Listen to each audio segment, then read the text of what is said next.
llevo más de 10 años entrenando y este ha sido el que más fuerte me he puesto. Y no ha sido gracias a meter más y más peso en la barra sin control, ni a meter más y más series sin sentido, ni a hacer una etapa de volumen comiendo como un animal. De hecho, he dejado de hacer muchas de las cosas que se siguen repitiendo en los gimnasios. Y aún así he ganado más músculo, he mejorado mis marcas y me siento mejor que nunca. En este vídeo te voy a enseñar qué he cambiado exactamente y cómo puedes empezar a aplicarlo tú este año, aunque lleves tiempo estancado. Y ojo, porque lo que vas a ver aquí no es ningún truco suelto mágico, sino 8 piezas que juntas marcan la diferencia. Si le preguntas a casi todo el mundo cómo progresar, te dirán algo tipo: sube peso, mete más volumen y come más. Fin, suena lógico, más trabajo, más resultados. El problema es que el cuerpo no funciona así de simple y muchas personas se están boicoteando sin darse cuenta. Todo esto que te cuento no me lo he inventado ayer. Llevo más de 10 años estudiando hipertrofia con la mejor evidencia posible,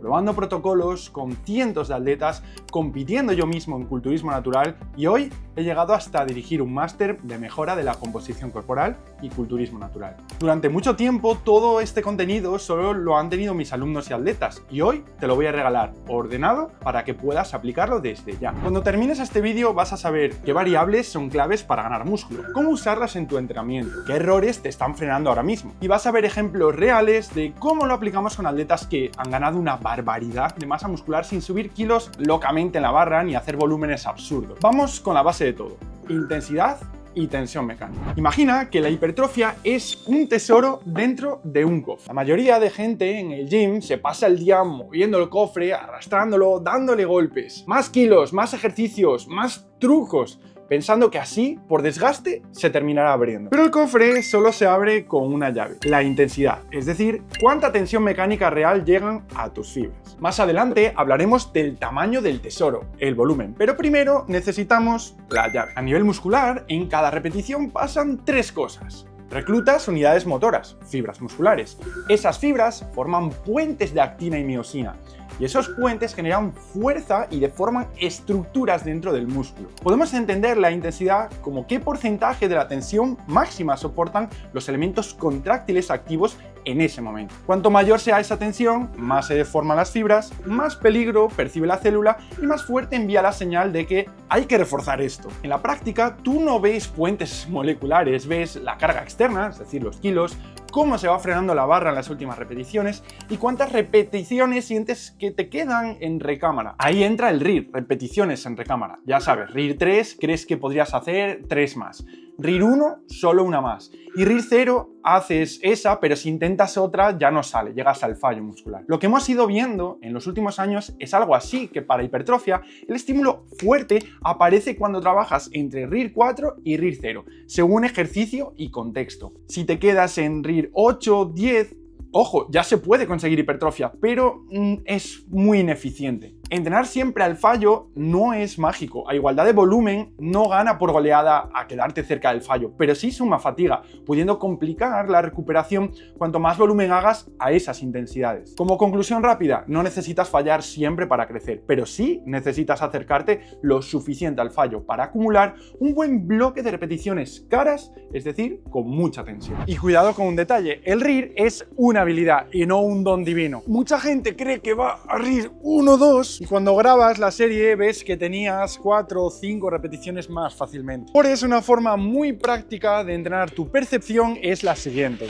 Primero, consulta la intensidad programada en tu programa de entrenamiento. Mira, me toca RIR 2. Anota el RIR que percibes en caliente. Termina la serie y sin pensarlo mucho, apuntas el RIR que sientes que te has dejado. Una vez por semana grabas una serie de cada ejercicio, la revisas después y vuelves a estimar el RIR. Lo comparas con lo que pusiste en caliente. Repitiendo ese bucle, tu puntería mejora muchísimo. Y esto es exactamente lo que hacemos con la gente que asesoramos online. No es magia, sino que es una habilidad. ¿Y el fallo? ¿Tengo que ir o no? Tiene sentido acercarse mucho al fallo, en torno a RIR 1-0, en ejercicios que sean muy estables y seguros, como máquinas, poleas o ejercicios más analíticos. Y sobre todo, tender a hacer esa intensidad hacia el final de un ejercicio, en las últimas series. Y en cambio, es mejor quedarse en RIR 2-3, en sentadillas pesadas, pesos muertos, prensas, press de banca libre, sobre todo cuando el volumen semanal es muy alto y tampoco hay mucho descanso. Lo que sí que no funciona es hacer todas todas tus series por encima de un RIR 5, a RIR 6, 7 y luego pensar que no progresas porque tienes mala genética. Ahora sí, como primera clave, has aprendido a medir el RIR y a usarlo de forma realista. Vamos a ver cuánto tesoro meter dentro de nuestro cofre. Si la intensidad es la llave que abre el cofre, el volumen es el tamaño que hay dentro. Durante años se ha hablado de volumen como series, repes o tonelaje, pero al músculo le da igual tu Excel. Lo que ve es cuántas repeticiones superan un cierto umbral de tensión mecánica en un músculo concreto. En la práctica usamos una aproximación. Para determinar el volumen efectivo, aproximadamente utilizamos el número de series duras por músculo y semana, con al menos un mínimo de 30% de 1 RM, terminando desde RIR 4 hacia RIR 0, y donde ese músculo es el que de verdad limita la serie. Cuando miras la relación dosis-respuesta, aumentar volumen suele aumentar hipertrofia, pero no de forma infinita ni lineal. Llega un punto de rendimientos decrecientes. Cada serie extra suma poco músculo y exige más recuperación. Como curiosidad importante, la fuerza llega a su techo antes que la hipertrofia. Es decir, tus marcas pueden dejar de subir, pero aún quedar algo de margen de ganancia muscular con algo más de volumen bien colocado. Por eso no puedes usar solo el 1RM como medidor de progreso de todo. Más allá del total semanal, importa cuánto metes por sesión. Cuando concentras demasiadas series directas de un mismo músculo en un día, por ejemplo, de 15 a 20 de golpe, la calidad del rendimiento se hunde, el edema y la fatiga se dispara y la ganancia extra de hipertrofia es dudosa. Por eso, como guía, entre 5 y 10 series directas por músculo y sesión es un rango bastante razonable para la mayoría. Si quieres meter más volumen semanal, mejor lo repartes en más días que meterlo todo en un leg day de Vietnam. Y aquí precisamente entra la frecuencia. ¿Cuántas veces entrenas un músculo por semana? Cuando igualas volumen, entrenarlo 1, 2 o 3 veces por semana suele dar resultados bastante similares en cuanto a hipertrofia.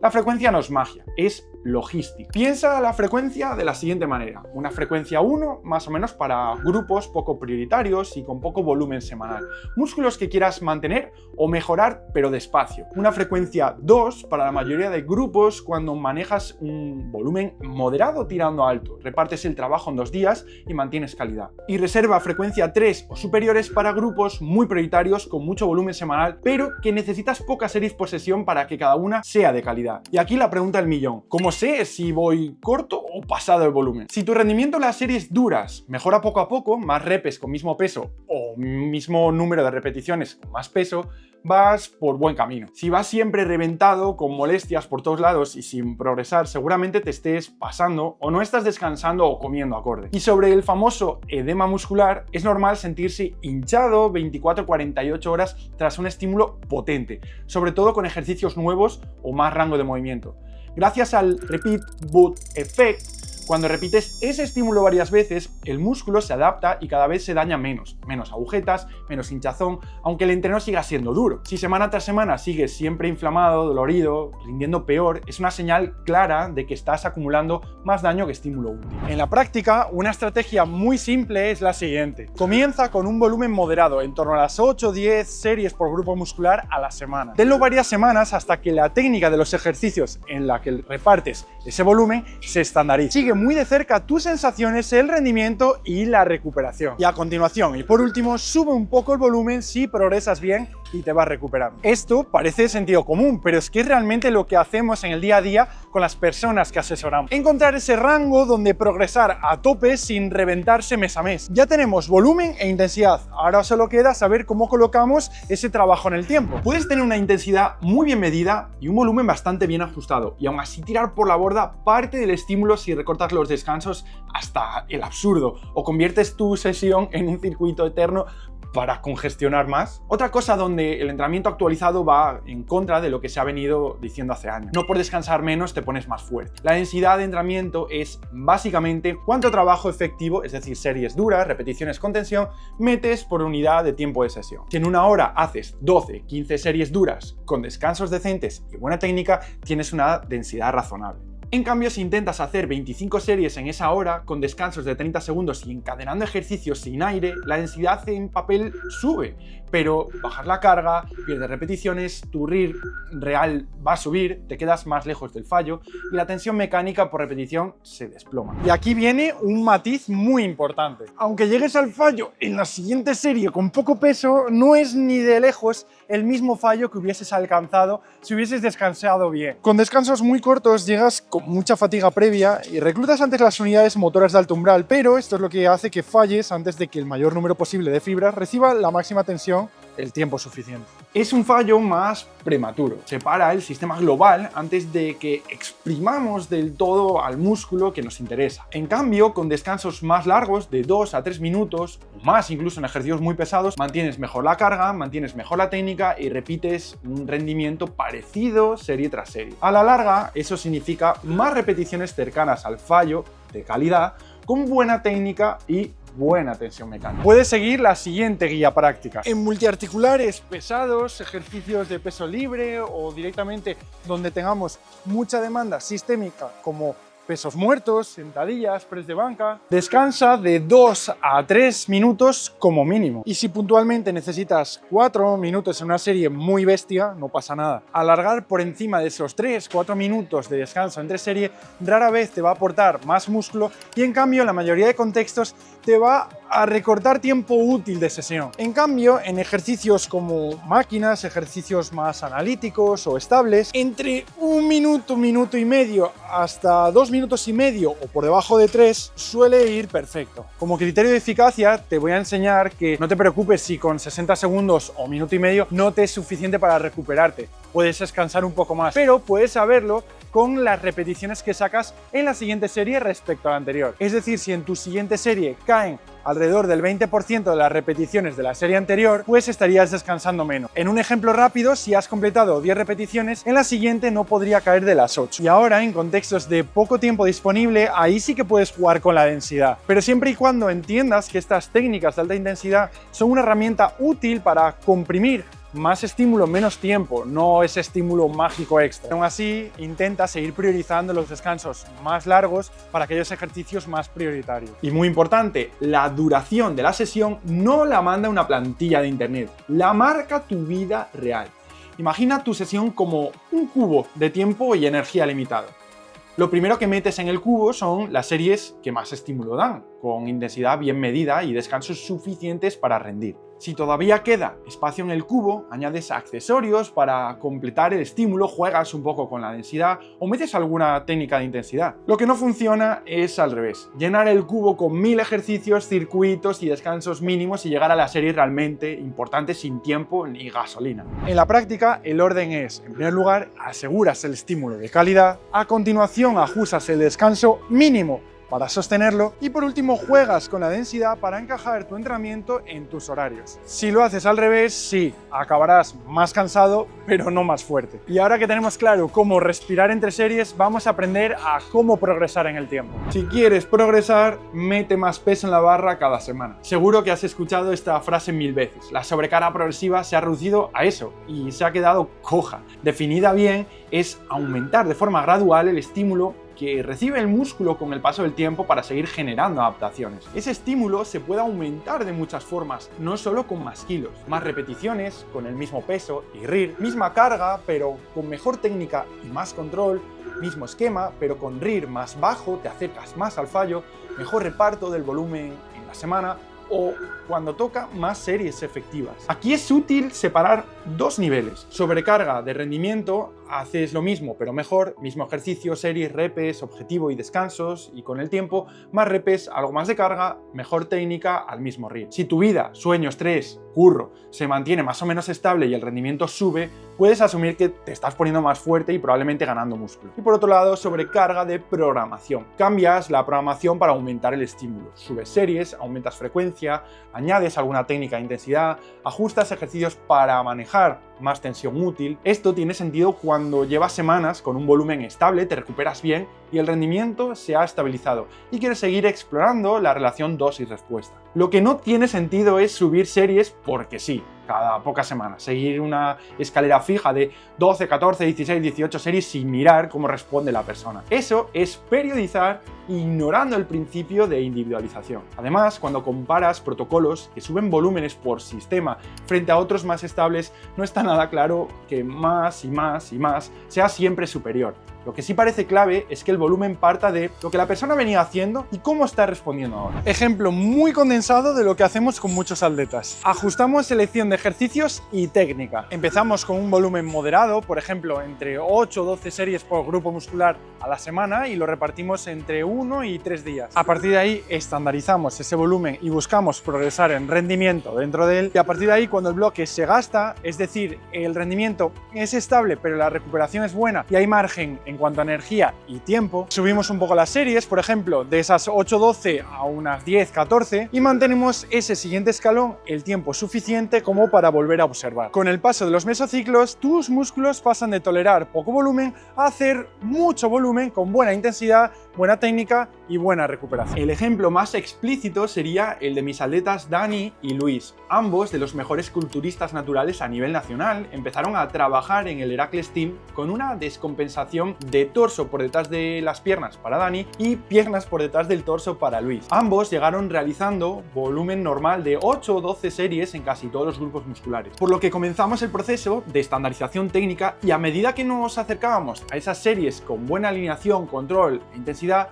pudimos ver como en el caso de Luis las piernas respondían mejor que el torso de Dani. Esto lo achacamos a que para Luis ese primer bloque de estandarización supuso ya sobrecarga progresiva respecto a lo que estaba realizando anteriormente, ya que no entrenaba en condiciones. Por parte de Dani, el caso contrario, su bloque de estandarización no fue tan efectivo por lo bien que entrenaba prácticamente desde el principio. Desde ahí sus caminos se dividieron y las piernas siguieron mejorando sin apenas subir el volumen, mientras que el torso de Dani ha llegado hasta las casi 20 series algunos grupos musculares. Pero ambos mejoraron, que es lo importante. Eso es sobrecarga progresiva bien aplicada. Poder exprimir bien lo que ya haces y solo después, si hace falta, poner más por encima. Ahora que ya sabemos cuánto apretar con el tiempo, toca la pregunta clásica. ¿En qué rango de repeticiones debo moverme? Seguro que has visto esta tabla 1000 veces. De 1 a 5 repeticiones para fuerza, de 6 a 12 para hipertrofia y más de 15 repeticiones para resistencia. La realidad, viendo los estudios, es bastante menos rígida. Dentro de una serie pasan cosas importantes. Según acumulas repeticiones, vas acumulando unidades motoras de alto umbral.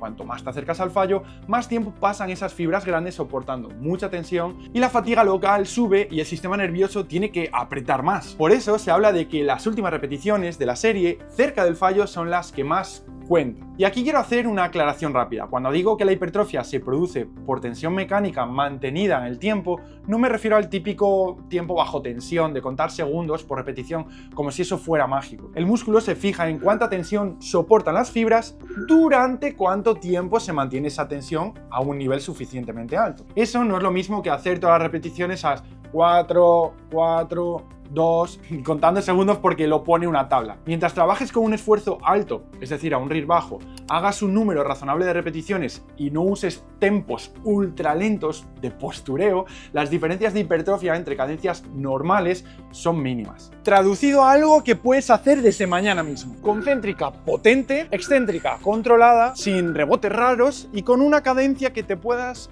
sentir cómodo. Pero sobre todo lo más importante es que puedas dirigir bien la atención al músculo objetivo. Respecto a los rangos de repeticiones, cuando comparas cargas altas versus bajas, igualando series y acercándote al fallo, rangos bajos de entre 3 y 5 repeticiones y rangos altos de 15 o incluso más de 20 repeticiones pueden producir hipertrofia muy parecida si el esfuerzo es comparable. La fuerza máxima sí mejora más en rangos bajos, pero para hipertrofia hay mucho más margen de lo que decía la tablita mágica. Eso sí, en estudios con muy pocas repeticiones por serie, por debajo de las 5, para igualar la hipertrofia de rangos moderados, muchas veces hay que hacer más series. Con pocas repeticiones por serie necesitas más bloques de trabajo para acumular estímulo. Y en otros estudios, donde se controla la pérdida de velocidad como indicador de fatiga, se ve que incluso con pérdidas pequeñas, equivalentes a dejar bastantes repeticiones en recámara, algo parecido a un RIR alto, en torno a 10, ya aparece hipertrofia. Y por último, en estudios de bajo volumen, 2 series por semana, podemos ver que intensidades entre RIR 2, 0, podrían generar hipertrofia similar. Y aquí entra la famosa teoría de las repeticiones efectivas, popularizada por Chris Bersley, que dice que las últimas repeticiones de la serie, muy cerca del fallo, concentran gran parte del estímulo hipertrófico porque ahí reclutas al máximo las unidades motoras de alto umbral, las fibras grandes soportan altísima tensión y lo hacen durante un tiempo suficiente. El modelo clásico habla de las últimas 5 repeticiones como las efectivas. Pero juntando todo lo que acabamos de ver, lo honesto más bien sería decir que no hay un número fijo de 5 repeticiones mágicas igual para todos. Hay una zona efectiva dentro de la serie cuyo ancho depende 100% del ejercicio, el músculo y la persona. Por eso, en lugar de obsesionarte con contar esas últimas 5, te interesa que tus series duras te muevas entre RIR 4 en adelante hasta 0, que la técnica se mantenga sólida incluso en las últimas repeticiones y que con el tiempo consigas hacer más repeticiones de calidad dentro de esa zona exigente. Las primeras repeticiones no son inútiles, son las que te llevan hasta esa zona, preparan el tejido y suman volumen de tensión. Guía rápida de rangos de repeticiones en multiarticulares pesados, ejercicios exigentes, sentadilla, peso muerto, press de banca, libres. Puedes moverte entre 5 hasta las 10 repeticiones. Para máquinas son multiarticulares estables, prensa, jalones, preses, entre las 8 y las 15. Y para los ejercicios analíticos de musculatura muy pequeña, como algún curl, tríceps laterales, vete de las 12, incluso podrías subir de las 20 repeticiones. Pero lo importante no es cuadrar esta tabla perfecta, puedes salirte por arriba o por abajo perfectamente de todos los rangos y en todos los ejercicios, sino más bien acercarte al fallo con buena técnica, acumular suficiente volumen efectivo por músculo a la semana y elegir rangos de repeticiones que tus articulaciones, tus músculos y sobre todo tu cabeza pueden soportar. Y ahora que sabemos cómo exprimir esas series, toca saber dónde lo vamos a hacer. Hasta ahora hemos visto cuánta intensidad necesitas, cuánto volumen, cómo descansar y qué rangos usar. Falta una pregunta clave: ¿en qué ejercicios gasto todo esto y en qué orden los coloco? Durante años se ha simplificado a multiarticulares para ponerte fuerte, monoarticulares para detalles. A nivel de hipertrofia, lo que nos interesa no es el apellido del ejercicio, sino cómo se deforma el músculo, es decir, cambia su longitud mientras recibe tensión. Mira, vamos a ver un ejemplo sencillo. Press de banca y pec deck, dos ejercicios que en un mismo plano transversal trabajan el mismo músculo, principalmente el pectoral mayor. En el caso del press de banca, moviéndose también la articulación del codo y siendo un ejercicio multiarticular. Por su parte, cuando trabajamos el gesto de aducción, el pec deck, no hay movimiento sobre el codo, por lo tanto podríamos decir que es un ejercicio monoarticular. Sin embargo, quiero que ahora te fijes tan solo en el segmento que moviliza el pectoral, que es el húmero respecto al torso. Olvídate de mi antebrazo. Fíjate cómo en un press de banca el húmero se acerca al torso con ese gesto de aducción. Y ahora en el caso del pec deck realiza el mismo rango de movimiento. Por lo tanto, esto supondrá la misma deformación de estiramiento y acortamiento sobre el pectoral. Eso hace que, independientemente de dónde se ofrezca más o menos resistencia, lo más probable es que a igualdad de intensidad, ambos ejercicios tengan el mismo poder hipertrófico sobre tu pectoral. Y sí, como lo estás escuchando, probablemente un pec deck y un press de banca te hagan crecer lo mismo tu pectoral. Vamos ahora con otro ejemplo en el que sí que es interesante distinguir entre multiarticular, es decir, en este caso una sentadilla, o monoarticular, la leg extensión. En el caso de tus cuádriceps debes saber que se reparten entre vasto interno o vasto medial, vasto externo o vasto lateral, vasto intermedio y el recto femoral. En el caso de este último, además de atravesar la articulación de la rodilla y colaborar en la extensión, se origina también pasando la articulación de la cadera, a diferencia del resto de los tres vastos monoarticulares. Esto repercute de forma directa en la práctica precisamente en la deformación que sufrirá en estos dos ejercicios. Todos tus cuádriceps se encargan de extender la rodilla, pero también hemos dicho que el recto femoral, al cruzar la articulación de la cadera, en este caso actúa sobre ella flexionándola. Entonces, en un movimiento multiarticular en el que extendemos las rodillas y la cadera a la vez, tu recto femoral se estará acortando por la parte de la rodilla y se estará estirando por la parte de la cadera. Esto es lo que se conoce como inhibición antagonista, que viene a decir que no sufre de deformación suficiente como para estimularse lo suficiente como para que crezca. De hecho, tenemos estudios que así lo corroboran, viendo que el crecimiento de este vasto en movimientos de sentadilla o prensa no es suficiente y por eso tenemos que complementar con el gesto de extensión de rodilla de forma aislada, de tal manera que ahora es la articulación de la cadera la que no sufre movimiento. Así que ahora sí, el recto femoral estará sufriendo esa deformación necesaria. Como mensaje, los multiarticulares son brutales para eficiencia y un estímulo global. Los monoarticulares, en cambio, son brutales para afinar qué músculo y qué zona del recorrido y con cuánto control quieres cargar. No va de multi versus mono, va de qué músculo quiero priorizar y cómo quiero deformarlo a lo largo del gesto. Luego está el orden de ejercicios. La idea es simple, lo que más te importe va primero. Como guía práctica, comienza colocando arriba del todo en tu sesión aquellos ejercicios que trabajen los grupos musculares claves de tu sesión. Si, por ejemplo, quisieses priorizar tu pectoral y más concretamente la región superior, pues los primeros ejercicios deberían ir destinados a movimientos que se encarguen de atacar directamente esa zona, como preses inclinados, máquinas guiadas o ejercicios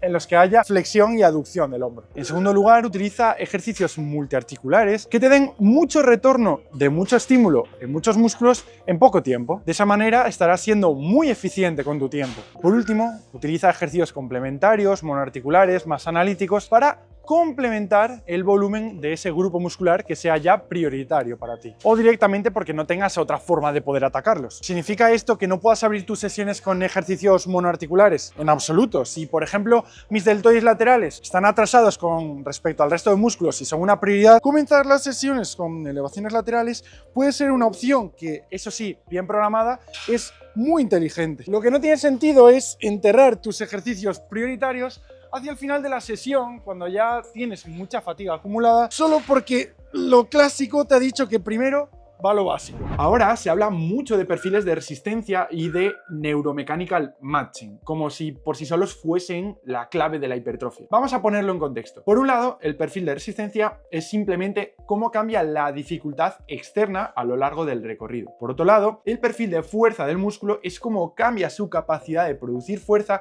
según la longitud y el ángulo articular. En teoría, tiene lógica intentar que una máquina pida fuerza justo donde el músculo puede producirla bien, sobre todo en posiciones de mayor alargamiento. Pero a día de hoy, el neuromechanical matching es más bien una hipótesis interesante que una ley demostrada, y los estudios que comparan perfiles de resistencia distintos con el mismo ejercicio y el mismo rango de movimiento no encuentran ventajas claras en hipertrofia por tunear la curva de resistencia. En otras palabras, mientras respetes el ROM, te acerques al fallo y tengas una programación sólida, ajustar obsesionadamente el perfil no parece ser el factor que va a decidir cuánta masa muscular ganas. Traducción: puestos a elegir, prioriza aquellos ejercicios donde puedan llevar a tus músculos a rangos de movimiento bien alargadas, puedas generar en esas longitudes buena tensión y sobre todo trabajes cómodo, sin dolor. Pero sobre todo es más importante que puedas progresar perfectamente a que su curva de resistencia se acople perfectamente a la capacidad de aplicar fuerza del músculo,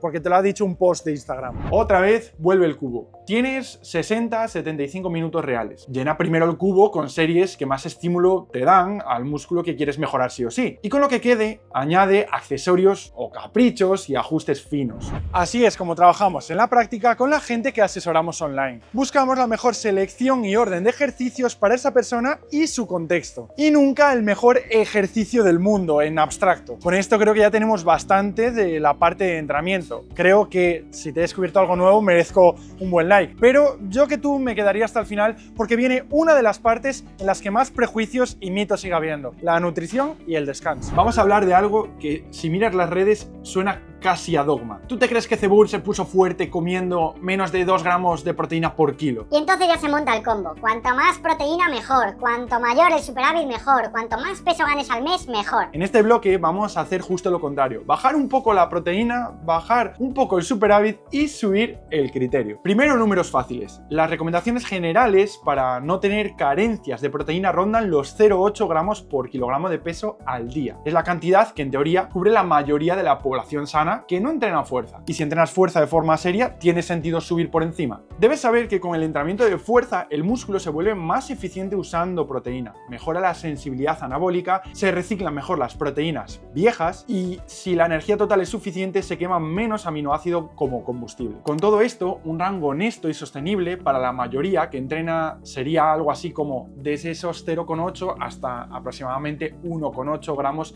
kilogramo de peso al día, según el contexto. Por debajo puede quedarse justo si entrenas fuerte y encima estás en déficit. Y por encima probablemente no estés haciendo magia, estás restando calorías a cosas que te empujan más el rendimiento. Y puedes estar fuerte con 0,8 o 1 gramo por kilogramo si entrenas bien y comes suficiente energía. Lo más probable es que sí. ¿Y hace falta irte a 2,5 o 3 gramos por kilo por si acaso? Por supuesto que no. Y aquí viene lo que casi nadie te cuenta. Menos proteína es igual a más margen para carbohidratos. Cada gramo de proteína que subes, porque sí, es un gramo de carbohidratos que pierdes a igualdad de calorías. Y el entrenamiento de fuerza para hipertrofia tira muchísimo de glucógeno muscular. Más carbohidratos igual a más energía para cargas altas. Mejor rendimiento en las últimas series, mejor recuperación entre sesiones, más capacidad de aplicar esa tensión mecánica alta de la que llevamos hablando todo el vídeo. Por eso, en lugar de pensar cuál es la máxima proteína que puedo meter, te interesa más cuál es la proteína suficiente que me deja espacio para muchos carbohidratos útiles sin pasarme de calorías. Sobre el superávit y el volumen eterno, no necesitas estar en un superávit gigantesco todo el año para ganar músculo.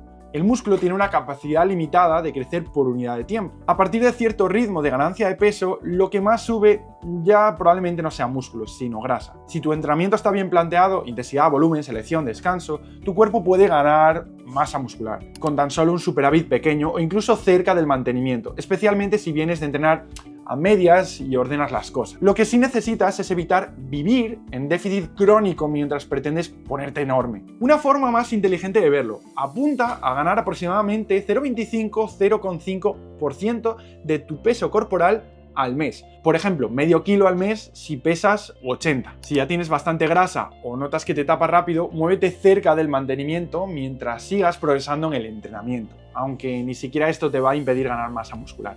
No es necesario ganar peso de forma constante para ponerse fuerte, es más importante no caer en déficit sin darte cuenta. Y un punto crucial, ¿de dónde viene esa proteína? Por salud y practicidad, la base de los alimentos que más nos interesan son los vegetales integrales. Legumbres como lentejas, alubias, garbanzos, soja y derivados, cereales integrales o frutos secos y semillas. Combinando bien estos grupos a lo largo del día, por ejemplo, cereal más legumbres, consigues un perfil de aminoácidos totalmente válido para ganar masa muscular con el extra de fibra, vitaminas y minerales, mejor control de la saciedad y un largo etcétera de beneficios para tu salud. Si además incluyes alimentos de origen animal porque quieres y te gusta, huevos, lácteos, carne, pescado, perfecto. Será un complemento de esa base vegetal. Pero no quiero que los pongas en un pedestal obligatorio, más bien al contrario. ¿Y los batidos de proteína? No son obligatorios. Son una herramienta de comodidad. Cuando por logística en tu contexto o directamente por tus gustos no eres capaz de llegar a esos requerimientos mínimos, aunque ya hemos dicho que están mucho más bajos de lo que posiblemente pienses, pues puedes tirar de ella. Algo que veo una y otra vez en la práctica es gente con ingestas de proteína de 2,2 a 3 gramos por kilogramo de peso, un superávit enorme porque estoy en volumen, peso subiendo como un cohete, entrenamiento medio desordenado. Cuando ordenamos las piezas, bajamos proteína poco a poco, con control, reducimos superávit o lo dejamos cerca del mantenimiento,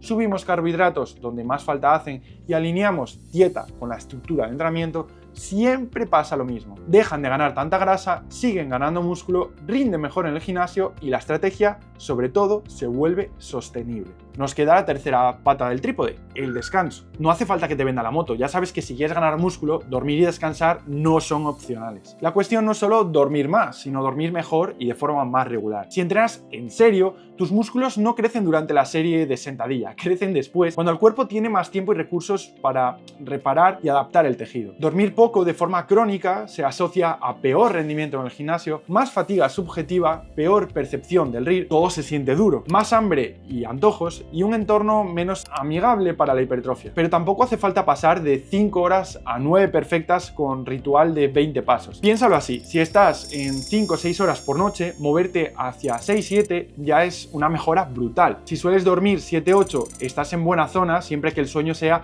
mínimamente profundo y continuo. Además de las horas, importa mucho la regularidad. A tu cuerpo le sienta mejor acostarse y levantarse más o menos a la misma hora, aunque alguna noche duermas un poco menos. Le sienta mucho mejor que dormir más horas de media, pero con horarios totalmente caóticos. Un día a las 11, otro a las 3 de la mañana. Traducido, no pasa nada por una noche mala. Lo que te destroza es vivir en un pseudo jet lag constante. A nivel de hipertrofia, esto se traduce en que si tu sueño es un caos, tu rendimiento también lo será.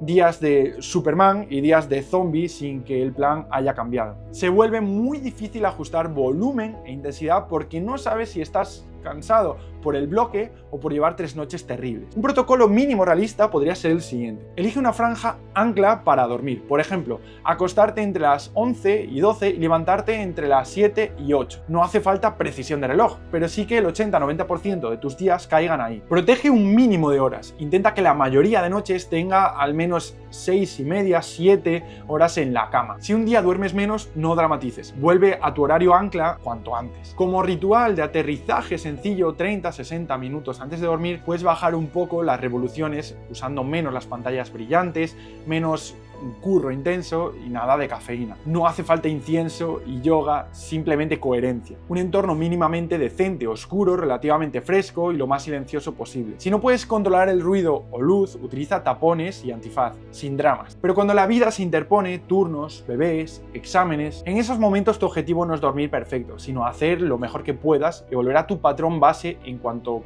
pase la tormenta. Si haces solo esto, un poco más de horas de media y mucha más regularidad en los horarios, tu cuerpo va a estar mucho más dispuesto a responder a ese entrenamiento de fuerza que te estás currando. La evidencia va actualizándose. Habrá estudios nuevos sobre volumen, sobre RIR, sobre técnicas de intensidad, sueño, nutrición. Y eso es buena noticia, y más si estás suscrito a mi canal. Pero lo importante es entender que la ciencia nunca cambia tan rápido como una moda de redes sociales. Una story viral cambia de opinión en 24 horas. Un cuerpo de evidencia tarda años en girar el timón. Y eso es práctica basada en evidencia. Sino combinar lo que dice la ciencia con tu experiencia en el gimnasio y con tu realidad diaria. Pero para eso existe mi trabajo. En Heracles Fit llevamos más de una década aplicando estas ideas con personas reales, ajustando intensidad, volumen, densidad y nutrición a su contexto, ayudando tanto a principiantes como a atletas avanzados a ganar músculo de la forma más eficiente y sostenible posible. Si quieres que te acompañemos en el proceso, tienes en la descripción un enlace para solicitar información sobre los servicios de asesoramiento online. Rellenas el formulario, vemos tu caso y si encajas con nuestra forma de trabajar, empezamos a construir todo esto juntos, pero aplicado a tu vida real. Y suscríbete para que puedas seguir haciendo vídeos como este. Nos vemos en el próximo vídeo y mientras tanto, ya sabes, aprende a ponerte lo más fuerte posible en el menor tiempo posible.